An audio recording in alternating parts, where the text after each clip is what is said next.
Hello everybody, welcome to today's webinar, Bird Conservation in the Face of Future Climate Change. My name is Robert Barton. I'm going to help with today's session. I'll be in the background helping and everything, but we want to get started with today's webinar so that we have plenty of time to get through the presentation and then open it up for questions and answers at the end. Just real quick, want to point out today's webinar is brought to you or made possible through the efforts of the Webinar Portal for Forestry and Natural Resources, which is an effort of North Carolina State University Cooperative Extension Service, the Southern Regional Extension Forestry Office, and Texas AgriLife Extension. Real quick, if you're having trouble with audio today, we'd like you to go through the audio setup wizard, and you can see the icon for that up towards the top of your menus there. Also, you can click on tools, go to audio, and go to audio setup wizard. So either way, it can help you adjust your audio if you're having trouble. We'll have a full few polling questions here today to get to know who you are, and that will provide our speaker with an idea of who his audience is. And then if you have questions or need information on something, please provide that in the chat window, and we'll be following that and try to respond as we move on with the presentation or at the end of the presentation when we take questions and answers. So to begin with, what we're going to do is do this initial poll, and let me change the polling type to a multiple choice question. You'll see that that little box is now changed to an A just below your name, and this is where you can respond to the poll. Please select the category that best represents you.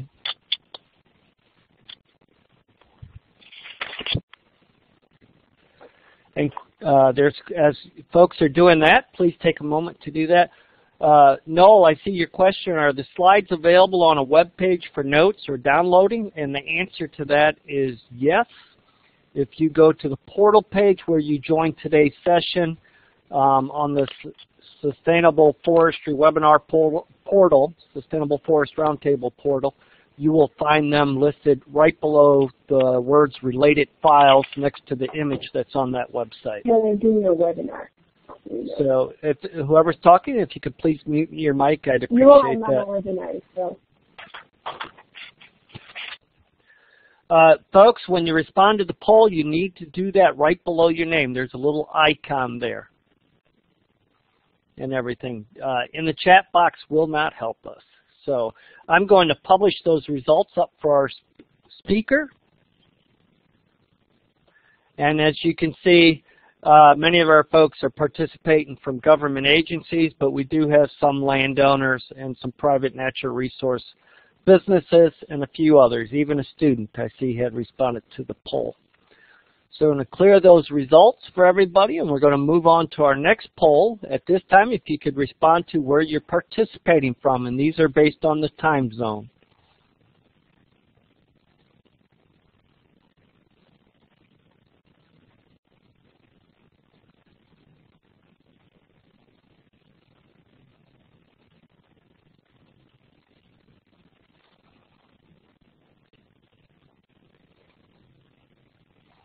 Since it looks like many have already responded, I'll publish those results up.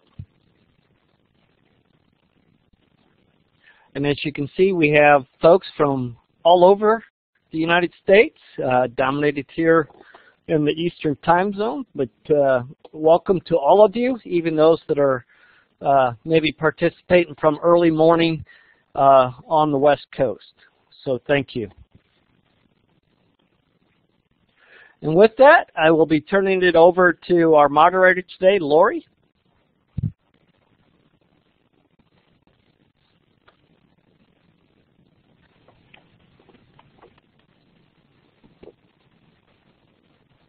Lori?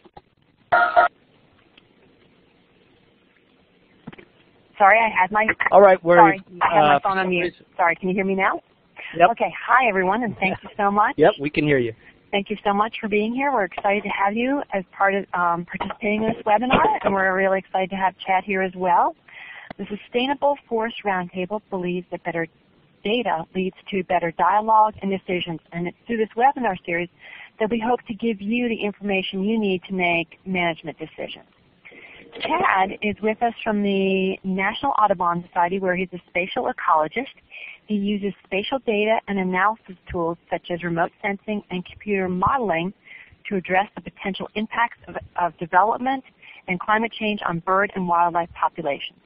Previously, Chad partnered with a team of researchers from several universities, government agencies, and nonprofits to characterize the vulnerability of wildlife populations to climate change in the Pacific Northwest. He has also studied the dependence of the endangered black-capped vireo on sustained cowbird management and characterized bird communities in shared cacao and banana agroforests in Costa Rica. In addition to expertise in spatial analysis, Chad has extensive field experience, including completing wildlife surveys for the Energy Development Project in Wyoming, bird banding in New Mexico, and monitoring of nesting macaws in Peru. Chad earned his MS in Conservation Biology and Sustainable Development in the Nelson Institute at the University of Wisconsin-Madison, and a PhD in Landscape Ecology at the University of Washington. And without further ado, I turn it over to Chad. Thank you. Okay, thank you, Bob, and thank you, Lori. Bob, are you hearing my audio? I am. Okay, great. Thank you, everyone, for joining us today, whether it's this morning, as it is for me out here in California, or whether it's this afternoon for many of you who are on the East Coast. I really appreciate you finding some time to join us today and to talk about this important topic of thinking about bird conservation under future climate change. I just wanted to start off today by talking a little bit about climate change in general. Just a little bit of a reminder that climate change is this amazing process that's been underway for the last 30 years, but it somehow manifests itself in different ways. This is a graphic just from this last February demonstrating that during this month we had actually record warm temperatures in the western states, and at the same time, in the same month, record cold temperatures in the eastern states. So climate change is a complicated process that can manifest itself not only in warmer temperatures, but also in greater variability in our climate. However, the trend is very clearly one of increasing global mean temperature, and we can see that in these time series, of which I'm sure many of you have seen several different examples. Seemingly every month we're hearing about a different record that has been broken. Here is just an image that's depicting for just July of this past year. Areas in red are above the historical average from the past 30 years, and so just the amount of pink and red on this map, again, is just greater evidence of this general warming trend that we're seeing, and this is the impact of climate change. We can see these impacts upon bird populations, which is going to be the focus of today's talk. And this is just a graphic demonstrating how birds have actually shifted their centers of abundance. Their distributions have moved. Here I'm showing a graphic from winter distributions. So birds are actually spending their winters further north and further in from the coast. I'm just going to stop briefly right now. There is someone who appears to be doing some typing on their computer, and we can all hear that typing, so if you could please mute your phone line, that would be great. So this graphic, again, is just highlighting the fact that the centers of abundance, the distributions of these species, is moving northward during the winter over the past 30-year period, as well as inward from the coast. And we can see that also represented in this graphic, where here on the y-axis I'm showing the average distance moved north over time from the 1960s to the present. And again, just seeing that centers of abundance for over 200 species on average is moving northward over time. So this is historical time. So we're already seeing impacts of climate change on the distributions of species, in this case the winter distributions. here at Audubon, the National Audubon Society, we were interested in trying to bring climate change and climate change science into our planning and conservation activities. And so our chief scientist, Gary Langham, had this vision: wouldn't it be great if we could create a field guide to the future, where we could open up that field guide and see range maps of where we expect to see each individual bird species at different time points into the future. And then wouldn't it be great if we could also look across species and identify which species might do okay under a changing climate and which species might be put at risk by the changes associated with climate change.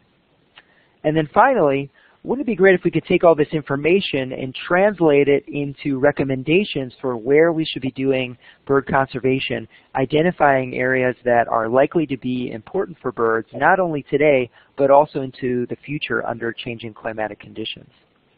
And so kind of these three ideas are captured in the three products or tools that I'm going to be explaining today, sharing with you: modeled future climatic suitability maps, climate sensitivity lists, and climate prioritizations.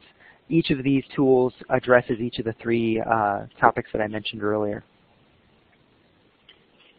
Before I jump into these tools, I just want to kind of frame the question a little bit with an analogy. And so we can think about this image as being a real, accurate, and true depiction of reality. It's very high resolution. It has lots of detail. But sometimes when we're trying to do planning or trying to make decisions, it's nice to have something that's a little bit more symbolic. Here in this analogy, I'm using an image from the Sibley Guide for Birds. When we're trying to identify a bird, it's really useful to have a drawing that accentuates the field marks, the patterns that are most important for that species in helping to identify it. So sometimes abstraction can be useful. And so what we've done in this work that I'm sharing today is we've actually built statistical models, which you can think of as being a mathematical abstraction, an approximation, a statistical approximation for a species' relationship to climate. And that's useful because it allows us to make predictions and look for general trends. And so that's just a little analogy to try to understand this type of work. The work that I'll share today is all based on citizen science data that was collected by Audubon members as well as other volunteers. And the data sets that we drew upon include the Audubon Christmas bird count and the North American Breeding Bird Survey. And you can see each of these surveys are pretty exceptional for both their spatial coverage across the US and Canada, as well as their temporal coverage. So both of these surveys, so the Audubon Christmas bird count was actually started in 1901, but really took off in the 60s. And the 1960s, 1966 is when the North American Breeding Bird Survey was really kicked off. And so we have a long time series of data to work with in these data sets as well, in addition to the broad spatial coverage. And so what we wanted to do was to relate the distributions of species to climate. And this is based on the assumption that species are responding to different climatic conditions that limit their distributions. And I think the best analogy for this concept is thinking about plant hardiness zones. This is a map of plant hardiness zones for the lower 48. And you can see and you can understand if you're a gardener that certain species, you really shouldn't be planting them in an inappropriate hardiness zone because there's some biological limitation upon that species' ability to thrive in that climate. And we've actually seen these hardiness zones shift over time in the last 30 years, reflecting climate change. And so what we did for birds is we took the presence of the species and associated it with appropriate temperature, precipitation, and the seasonality of temperature and precipitation. And these are called bioclimatic variables. And we actually use 17 different bioclimatic variables characterizing precipitation, temperature, and their seasonality to build our models of the relationship between bird distributions and climate. So we took our observations of where species are present and absent and related that to historical climate and built our bioclimatic models. And we did this for 588 species in total. And we were able to build 475 models for species in the summer and 503 models for species in the winter. we next wanted to think about the future. And so there is a certain amount of uncertainty. It's not known with complete certainty what the future will bring, and so it's often done in climate science to work with different scenarios for future climate change. And so we worked with 3 different greenhouse gas emission scenarios, and these were produced under the 4th assessment report for the IPCC. So this is actually the previous generation of predictions of future climate, and that's just because this work was started before the 5th assessment report came out. And so these different emission scenarios are associated with different rates of global warming, and so you can see kind of the highest emission scenario has the projected highest increase in global surface temperature by the end of the century. These emission scenarios are used to drive general circulation models. These are atmospheric models at a global scale that simulate atmospheric processes such as the greenhouse effect. And so these models are driven by these emission scenarios and used to make predictions of future climate. And so what we did was we took our bioclimatic models, and then we took predictions produced by these different general circulation models run under 3 different future emission scenarios, and those are used to create essentially maps of future climate. And these are maps of each of those 17 bioclimatic variables. And so we can see, we can use our bioclimatic models and input these future maps of future climate and make predictions about future climate suitability for each of these species under the different emission scenarios. And we did that for 3 different time periods in the future, the 2020s, 2050s, and 2080s. And so now I'm just going to give you an example of what those maps look like, and actually all of these maps you can find on our website at climate.audubon.org. This is a map for the black-throated blue warbler, and here you can see the summer distribution of this species. The darker the color yellow, the more likely you are to encounter the species in that place. And then there's kind of a solid line, which is just outlining kind of a core range for the species, a core area of climatic suitability for the species. And so we can step through the future here. This is kind of our map of the 2000s, or sort of the present. And then you can see how our predictions suggest the species might respond to changes in future climate as we move to the 2050s here and to the 2080s into the future. So kind of a shifting and dissipation of suitability for the species. And I'm going to give you more examples of those into the future, but I want to kind of jump ahead and define this idea of climate sensitivity lists, and then we'll come back and show some more maps. So let me explain how we looked across species to identify those that might be more or less impacted by climate change.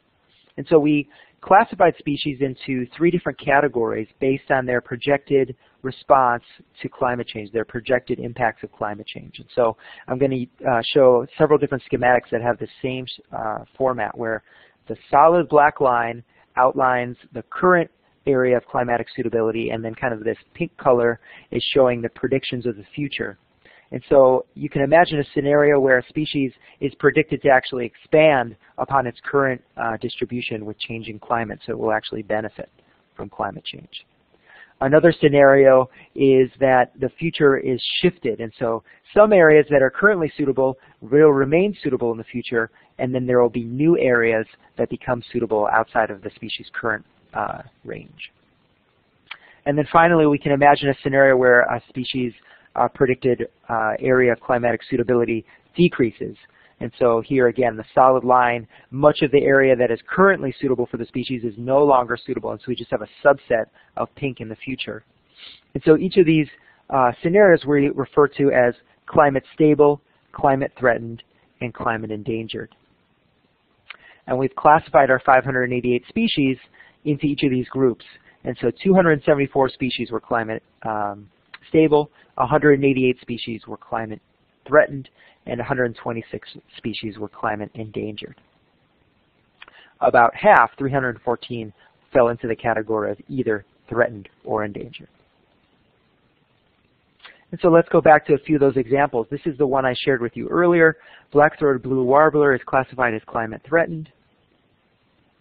And so we've already seen these predictions of this shift and decline in suitability into the future by the end of the century. This this pattern of prediction is true for many other wood warbler species that are found in that boreal region. And so many of these species are also classified as climate threatened under our classification system. And for the boreal region, there's that sort of open question of to what extent will the boreal zone and the vegetation associated with it shift as well? Will these species get squeezed because they won't find suitable habitat north, or will the forest also shift and provide habitat, or will they adapt to a different environment altogether? Lincoln sparrow is a species that's classified as climate stable.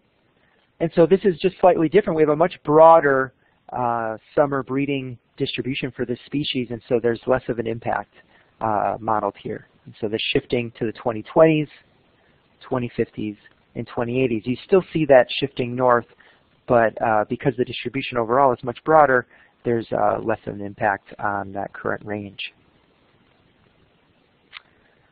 Another species classified as climate threatened is the yellow-bellied sapsucker. Again, we see that same pattern in that boreal zone, and I've included this species just to bring the complementary storyline of what's happening in the non-breeding season or the winter distribution for the species. And so that's depicted here in blue, and we can see as we move forward that this species may actually have considerable expansion in its winter distribution moving northward by the end of the century, while we're seeing a dramatic shift and perhaps some contraction or decreasing suitability in some areas in the breeding season. And so there's oftentimes different stories being told depending on the season. I wanted to now shift. Many of our participants, those of you on the line, are from the eastern United States, and as you see, I do have kind of an eastern emphasis here for today's examples. Let's shift now down to the southeastern U.S. Kentucky warbler is a species that's classified as climate stable. And again, we have a fairly broad distribution across the southeastern U.S. and just shifting, moving forward into the future, we're seeing some declines within that current area of climatic suitability and some expansion towards the northeast by the end of the century. A somewhat similar species, hooded warbler, has a much more restricted range here in its breeding season, and some of the predictions suggest greater declines in climatic suitability and a greater shift, and so this species is classified as climate threatened.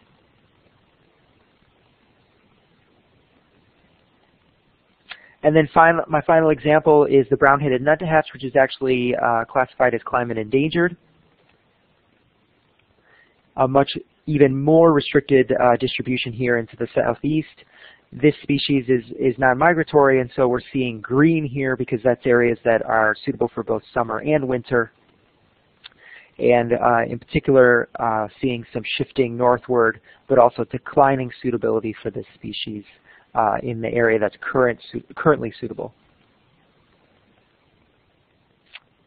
And so these climate sensitivity lists allow us to look across species and think about which might be more or less impacted by future climate change with respect to how climate change is projected to impact their current distributions. Are areas that we currently find these species no longer suitable in the future, and are we expecting these species to have to move in response to climate change? And then finally, how can we take this information and translate it into something that's useful for helping us plan where to do conservation, where to focus our efforts, areas that we expect to be suitable for these species not only today but into the future. And these are our climate prioritizations. This question is inherently much more challenging than just generating a lot of predictions of the future. The reason why is because the future is uncertain, and it's uncertain on a number of different fronts.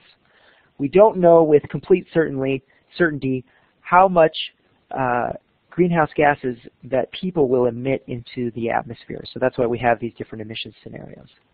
We don't know with complete certainty how the climatic system will respond to those emissions increases in the future, which is why we use multiple general circulation models.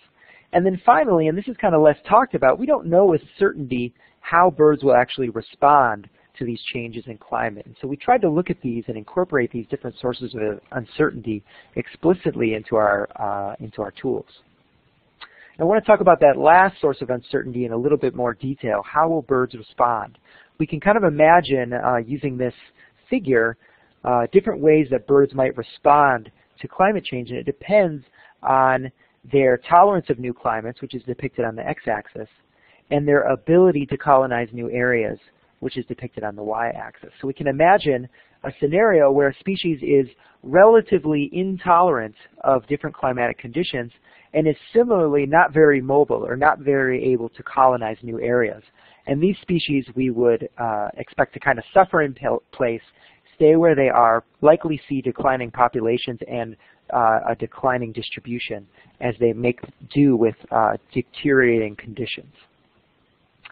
We can also imagine a species that's similarly intolerant of new climatic conditions, but is actually much more able to colonize new areas, and we would expect this species to track and move. And this is kind of that shifting distribution response that we kind of think of as being characteristic of responses to climate change. And then finally, there may be species that are actually very tolerant of different climatic conditions. Their distributions aren't really limited by climate. Maybe they're more associated with humans and their distributions are more limited by human populations. And we would expect these species to simply adapt in place and remain where they're found today. And so we incorporated these different responses explicitly into our work. We started off by taking our maps of current climatic suitability for each of these species, as well as maps of future climatic suitability, again under the 3 different emission scenarios and the 3 different time periods for the future. And then we treated the future differently depending on which scenario for species response we were considering, and we considered all 3 different responses. And so we basically created maps that treated the future as a risk for a species that was going to suffer in place, treated the future as an opportunity for a species that was going to track and move, and treated the future kind of agnostically or ignored the future essentially for a species that was going to adapt in place. So we considered each of those biological responses, and for each of those biological responses we created what's called a spatial prioritization, a map that shows areas that are most important for the species, and we created 3 different maps according to each of those biological responses, and then we ensembled across those maps to create a final spatial prioritization. And we call this a bet hedging approach, where we're not making a decision ahead of time how a species is going to respond. We're just going to ensemble across those 3 different responses and look for the highest ranking areas across all of those responses. And we did an analysis to explore this, and we found that these figures are depicting in the right-hand column of each of these figures this hedge your bets for the winter on the left panel and for the summer on the right panel. The loss of conservation efficiency. So what are we losing in terms of our ability to protect the areas that are important for the species? Our loss or our decrease in efficiency is lowered or is decreased. So we're doing the best we can do when we use this bet hedging approach as compared to choosing one of those different responses, which are depicted in these other box plots here. And so in both summer and in winter, we saw that this bet hedging approach was the best approach for avoiding essentially making a mistake. So it's kind of a bet hedging approach, and that's what we decided to move forward with. And so the outputs of this process are these spatial prioritizations, and I want to just walk you through what this is slowly. And so the prioritization rank is from 0 to 1, which is depicted in kind of this light yellow to dark green color. And what we can see here is the areas that are ranked highly, or are in dark green, have consistently high current and future climatic suitability. An area that has a low ranking is an area that has low current and future climatic suitability, so it's unlikely to be an area that we want to focus our conservation activities on. It's useful in these maps to show the kind of the present day current climatic core region, and so we've put that in a black line here on these maps, so that just gives you a frame of reference for the present, and then we can look at areas and their rankings and see if you have an area that's ranked highly outside of that present day core range, then that's an area that you might see future expansion. And then an area that has a low ranking within that core present day range is an area where you might see future contraction. And so that's how you can kind of interpret these maps. And so what are these prioritizations useful for? They're useful for conservation planning. What we're doing at Audubon are identifying areas that we're calling climate strongholds. These are areas that are relatively valuable for retaining one or more bird species while accounting for the potential effects of future climate change on their distributions. And the way that we can identify these strongholds is by taking one of those prioritizations and just skimming off the top 10% of ranked grid cells, so just the highest ranked areas. That's one way that we could use this information to inform our conservation activities. Another way we could use it is to take the areas that we're already working in or the areas that we're considering working in and just rank them relative to one another based on the prioritization, and that can just give us a sense of the top ranking areas that we're already interested in. So there's different ways that we can use this information, overlaying it on other data sets. And so just a few examples here. Here is the spatial prioritization for the black-throated blue warbler. In the bottom right, we can kind of see at a national scale areas that are coming up as highly ranked, and then you can see in black that core area from the present depicted here. And then we can kind of zoom in on the northeastern or the eastern U.S. and see areas that have the highest ranking.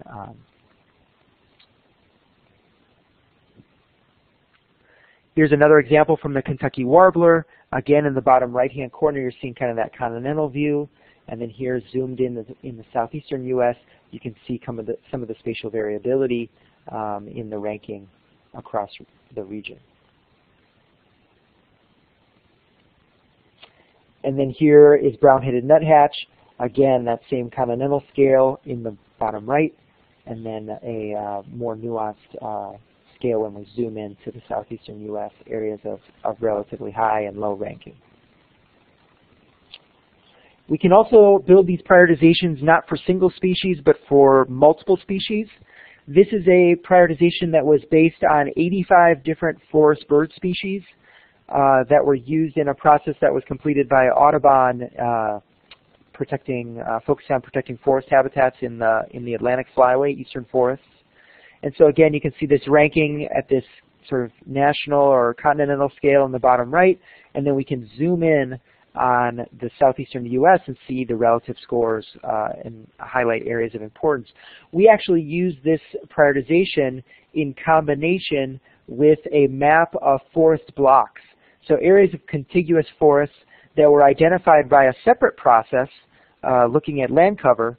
And so essentially using that land cover data to pull out the relative ranking of these forest blocks across the entire Atlantic flyway, and then we can highlight forest blocks that have the highest climate prioritization ranking within this entire region, and that could be a way to prioritize conservation activities under climate change. And so the spatial prioritizations are really designed to be combined with other information in guiding conservation actions. And it's a great synthetic product for, again, looking at how all these different projections can be distilled into one prioritization that again, can help us guide our conservation activities. Yeah, so I kind of said what I just before advancing the slide, but again, we can see this idea of taking the climate science, combining it with relevant species information, maybe forming ensembles of suites of species that we know are related to one another and building a prioritization for that community of species, and then combining it with different habitat information. The example I gave was using land cover or a product that was derived from land cover, the forest block map that I showed. And combining all that information to identify these climate strongholds, which are the areas of emphasis for conservation activities. And so, just in summary, I've gone through and given some examples of how we have created predicted maps of models' future climatic suitability, our field guide to the future, looking across these, the suite of 588 species and classifying species by their potential sensitivity to climate change, which can then be used to kind of emphasize species that we should pay closer attention to, maybe think about having greater monitoring, maybe just upping our conservation activities. And then finally, translating all this information into maps or climate prioritizations that are useful in identifying climate strongholds, areas that we can protect for these species and have the confidence that they're going to be important for the species not only today but also into a future under a changing climate. This work is still being developed and further advanced. In the last year since we released our report, we have given many presentations much like this and built a lot of new partnerships around birds and climate change, and several of those have led to new projects and new adaptations of this work that we're really excited about. We're also working to update our distribution models with additional data sources and just continuing to improve our modeling approaches. And then finally, we're working to incorporate the latest generation of climate change scenarios and projections into our modeling and just kind of committing ourselves to having the most up-to-date information on species' potential responses to climate change. I invite you to visit our website, climate.audubon.org, to just get a look across a number of different species. Here you can see animated maps of how species are predicted to respond to climate change, much like the maps that I walked through with you today. It's a great resource just for your own personal curiosity, as well as for maybe outreach and educating partners about the potential impacts of climate change on bird distributions. And then for your own references, our work and the science that I presented today has been published in 3 different publications, which you can explore in more detail the methods that were used and some more secondary analyses of looking across species and thinking about patterns in how species are responding to climate change. Great. That's the end of my presentation. It's about 9:40, so we have some more time for questions. Thank you again for your attention, and I'll be happy to answer any questions that you have. Thank you, Chad. So we've been getting questions in as you've been going through your presentation, so I'm going to start with those, and then we'll, as people enter in more questions, we will continue on. So your first question was from Noel Fletcher, and Noel was wondering, how was the resiliency and natural range of variability of the physical habitat characteristics included in the prediction of the species range? Thank you for that question. So I wonder if that question is kind of informed by some of the work that TNC has been doing with geophysical relationships between habitat resiliency and climate change. I actually attended a webinar just yesterday hearing a summary, and that some of those terminology is very closely related to what was presented yesterday. Just kind of curious there. But the work that we did is really not focused on land cover or geophysical attributes of the landscape, and so it's really focused on building relationships between species distributions and climate variables, and then using those relationships and projections of future climate to see how species may shift their distributions or shrink their distributions in response to climate change. And so it's a different approach. It's a species-specific approach, and and it's just a different approach than maybe what the person is kind of thinking of as the resiliency approach. Okay, the next question was from Janet Nagel, and they're wondering, can you list some Western species that are climate endangered? Well, I would invite you to just go to our website, and you can search by region and highlight some Western species. It's hard for me to kind of think across all 588 species and accurately tell you which ones are climate threatened or endangered just off the top of my head. So I really invite you to just go to our website, and you can search across the region, and it will pull up the species that are classified as climate threatened and endangered. I think the one that's highlighted there was burrowing owl on the image that I showed you, and that is classified as climate threatened. Okay, and we have posted that URL into the chat window. You can actually click on it there at the end of today's webinar, and that will take you straight to that website, as well as it's posted on the portal page.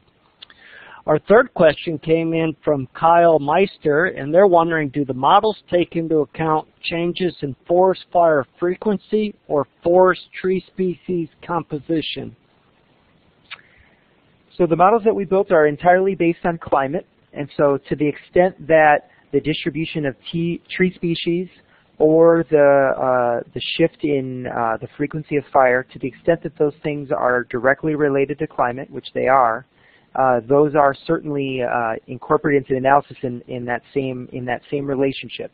However, we didn't make predictions of where tree species were in the future and then directly correlate that to where birds are into the future. And so it's just a relationship between birds and climate, and there's some assumptions there about how tree species may respond to climate as well, and how disturbance regimes may shift in response to climate as well. Okay. Question from Chuck Hathcock. A link to the species list modeled would be helpful, and I assume that's your website. They could find that list? Yes, I think that is on the website, and I think I mentioned at the end that all of this is summarized in our publications, which are available. These are the references, and so you can actually access. I think for this first publication, there's an appendix that you can download that has every single species and all of our predictions for change for each of those species, and so you can download that information from the web with respect to this publication, which is in PLOS One, which is an online free open access journal, and so all of our all of the information on our models is really summarized there in an Excel spreadsheet that you can download from the website. Okay, so here's another one from Noel Fletcher, and he's wondering, how did the land ownership, private versus public land, factor into this? Changes or projected development or loss of habitat? Yeah, so we've really just built relationships between species distributions and climate change, and so the climate prioritizations are a product that you could use. So the prioritization is ranking areas across the landscape that we expect to be important for the birds, not only today but in the future. And so you could take that prioritization and combine it with any information that you want. So if you are interested in looking at land ownership and maybe seeing where is private land, so where is the intersection between this prioritization, this tool that ranks areas across the landscape, what are the high-ranking areas that are private lands, and maybe we should focus our conservation efforts and acquisition efforts there. We can overlay that to those two different sources of information and rank those private lands and sort of find out what are the areas that should be in emphasis. But that designation of private or public is not explicitly part of our analysis. It's something that could be brought in and used in conjunction with our product. So the product is pretty flexible, that it can be really combined with a lot of other data sources and essentially used as a tool to incorporate climate change into your planning process, along with all the other variables that you're considering. Okay. So Graham Cox is wondering, can we overlay these N maps on the state-by-state important bird areas and figure out which ones we should focus on and which ones we should spend less effort in conserving. Absolutely, Graham. Yes, that's similar to what I just explained, and that's absolutely what we're doing here at Audubon, since we're focused on these important bird areas, trying to get a sense of their relative value under climate change. That's a great way to just further inform your conservation activities and have a climate lens that you're bringing to the table. So, a question from Valerie Foster. She's wondering, is this work being incorporated into FWS LCCs? So the funding for the work was from the Landscape Conservation Cooperatives from the Fish and Wildlife Service. So they funded all of the original work, and then we've shared all of these projections with the LCC. And so it's kind of on a case-by-case basis which LCCs are interested in moving forward with it. And we're still kind of in the early stages of that process. And we're certainly open and interested in working with LCCs on incorporating this type of product into their planning, and it's certainly all available to any of the LCCs for their own usage. And for those that aren't sure what LCCs are, could you explain to them what those are?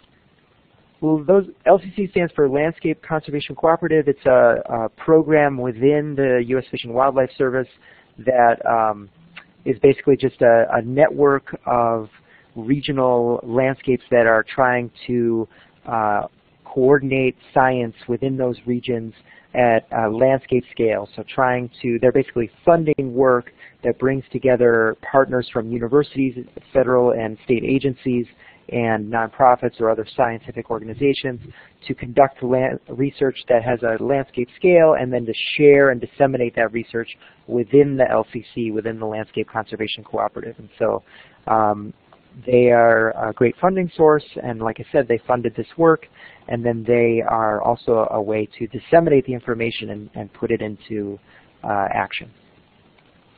Okay, thank you. The next question is from Brett Satizan, and he's wondering, isn't there a better term that could be used than climate threatened for species which are just expected to move?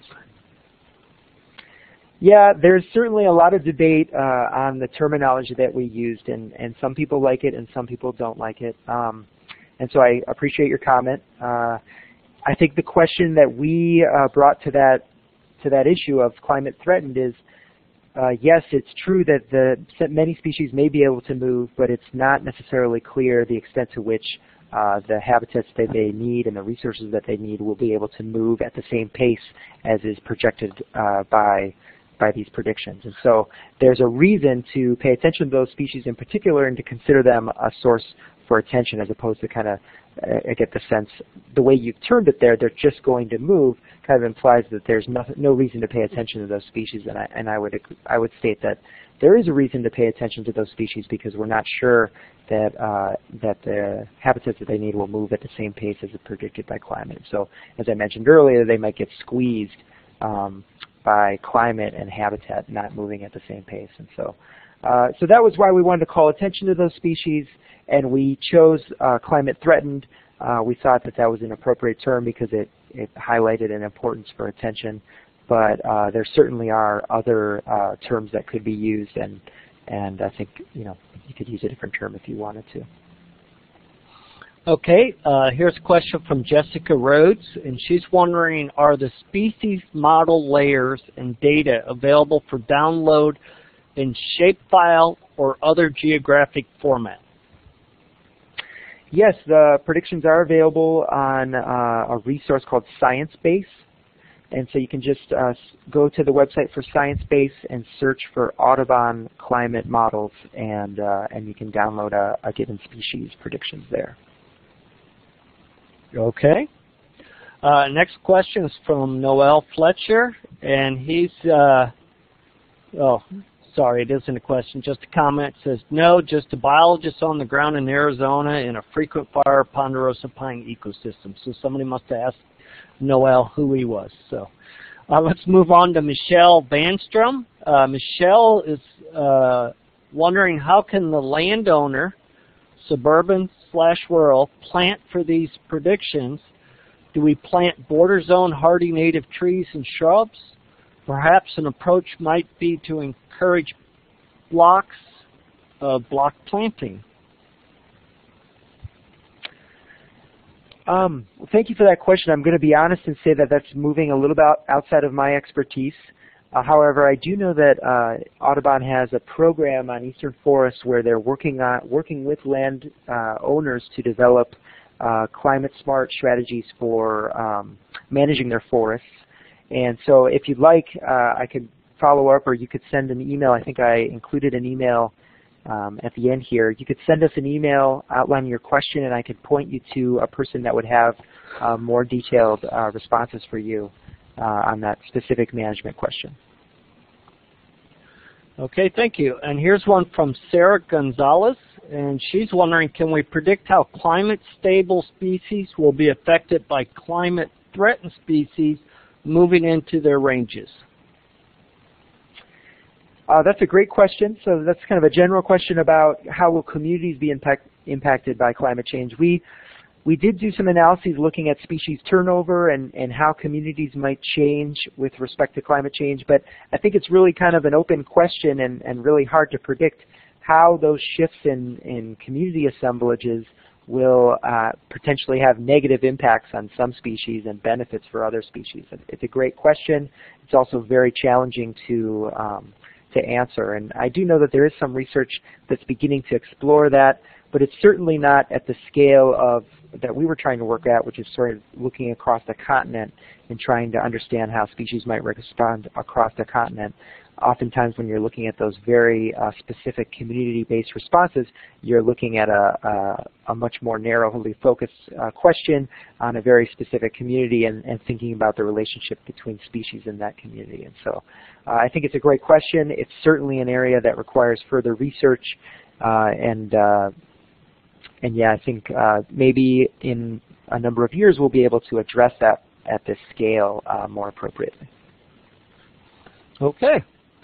And here's a question from Scott Jones. He's wondering how many more birds will be forced into threatened and endangered status because their future range are being projected north of the tree line in North America. The tree line will not move north fast enough to accommodate many of these birds. Yeah, so that, I think we've touched on this several times now, and I agree that that's an open question as to what extent will sort of this shifting climate cause species that are associated with the boreal region, to what extent will they be kind of squeezed by climate conditions becoming less suitable, but there not being the habitat or the vegetation that they need north to support populations, and so will that cause kind of the squeeze between vegetation change and climate conditions. And I agree that that is something of concern, and again, that's why we've highlighted those species as climate threatened in our projections. Okay, here's one from Bharat Shrestha, and they're wondering, in the uncertainty analysis, have you taken account the autonomous adaptation of birds, such as changing their life cycle to remain in the same habitat than migrating?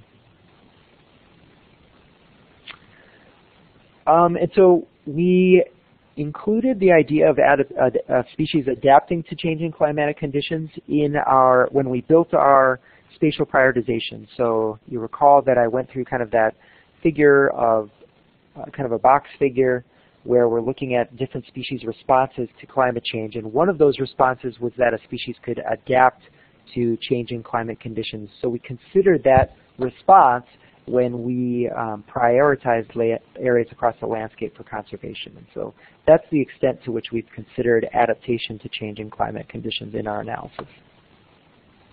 Okay. Here's one from Graham Cox. Looking beyond North America, can we expect to see this analysis expanded to South and Central America, or even to Europe and Asia and Africa? So we within Audubon are working to expand our predictions to include Mexico. That's what we're working on right now, so that we really truly have North American predictions of species responses.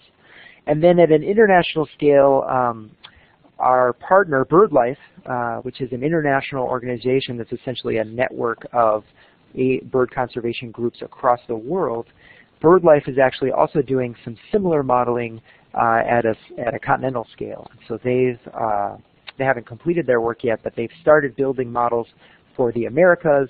I think they've completed models for Africa, and they have, and I'm actually not sure where they are in terms of their timeline for kind of Asia, but they are working at that global scale to build similar types of models looking at species responses to climate change, and that work is kind of in the later stages of development and will be coming out soon. And I know that we're working closely with BirdLife to review their work in the Americas, and we're kind of partnering with them directly on that work, and hope to have see the results of that coming out in the next year, I would say. Okay. It looks like we've reached the end of our questions, but before we get too far down the road here, we need to remind people that to qualify for and receive continuing